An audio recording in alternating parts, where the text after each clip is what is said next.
Тэгээ одоо хааштай туул гол ярьсных бис надад нэг аягүй тийм том асуултын тэмдэг байгаа байхгүй. Ирэх жил одоо жишээ нь бид нэр копийн хурлыг одоо үндэсний цэцэрлэг төрөлөнд төр байгууламж бариад тий эсвэл бүр байгууламж болох юм уу ямар ч хэсэг ингэ хийх гэдэг. За тэгсэн чинь зэрэгцээд нийслэлийн засаг дарганы тамгын газар дээр тодорхой төслүүд яригдаад байна. Одоо үндэсний урлагийн их театр барина ч гэдэг юм уу.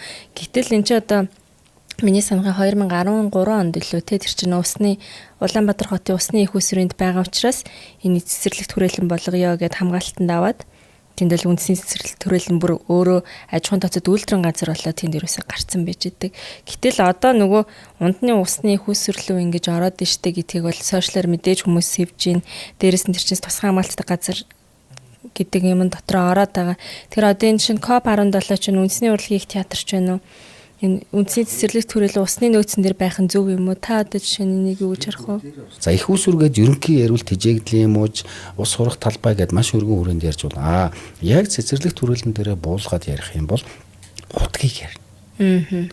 За одоо яг тэр цэцэрлэг төрөлн дээр би яг сайн санахгүй 8 билүү 9 билүү 11 билүү худаг байх хэвээр. За нэгдүгээр хутгийг дотоодын цэргийн хамгаалтанд байдаг. Тэнд буутай цэрэг хамгаалаа сууж. Тэд нар маань дотоодын цэргийнх маань ажиллаа хийх хэрэгтэй. Хэрвээ хамгаалах ёстой объект руу хэн нэгэн нөхдүүд алдах гэдэг бол яаж хамгаалдаг вэ гэхээр худаг гээд одоо бид нар цооног гэж нэрлэлсэн энд байж байгаа. Эндээсээ 200 метрийн радиус дотор ямар нэгэн барилга байшин бариулахгүй хүн амьтан оруулахгүй хамгаалдаг.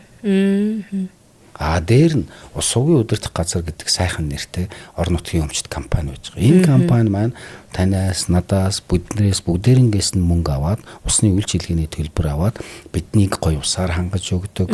66 жил болж байна. Бидний бохир усыг татан зайлуулдаг.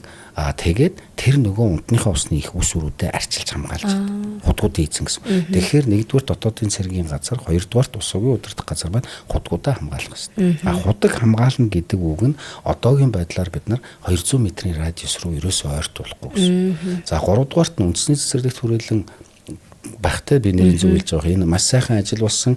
Иймэрхүү цэцэрлэг төрөлн Улаанбаатар хотод 10-20-оор нь бариасаа гэж боддог хүн. Эндээс газараа алдах гэдэг бол жинхэнэ тэмцэх ёстой. Цалин аваад үүрэг хүлээгээ сууж байгаа саяын таны хэлсэн цэцэрлэг төрөлн гэдэг аж ахуйн нэгж байгуул. Тэр нийслэлтэй зовлонгоо яриад ингээд ярихын оронд гинтгэн юм гаргаж ирээд байгаа нэг. За COP-ийн тухай асуудал дээр COP гэж юу юм бэ гэдгээ сайн ойлгохгүйгээр л манайхан яриад байдаг. Юуны Congress of Parties гэж талуудын оролцооны хурал нэгдсэн үндэсний байгууллагын цөлжилтөд тэмцэх конвенцийн талуудын оролцооны 14 дахь удаагийн конгресс буюу их хурал Монгол улсад хуралдах гэж байна. Тэгэхээр бид нар Монгол улс дээр юу хий? Үйл ажиллагааг ингээд үндэсний цэцэрлэг төрөлн дээр төр байгууламжуудыг барья. Тэр төр байгууламжуудаа 26 оны 8 сард хийгээд тэгээ 9 сартаа буулгаад явъя гэдэг ийм л асуудал ярьж байгаа.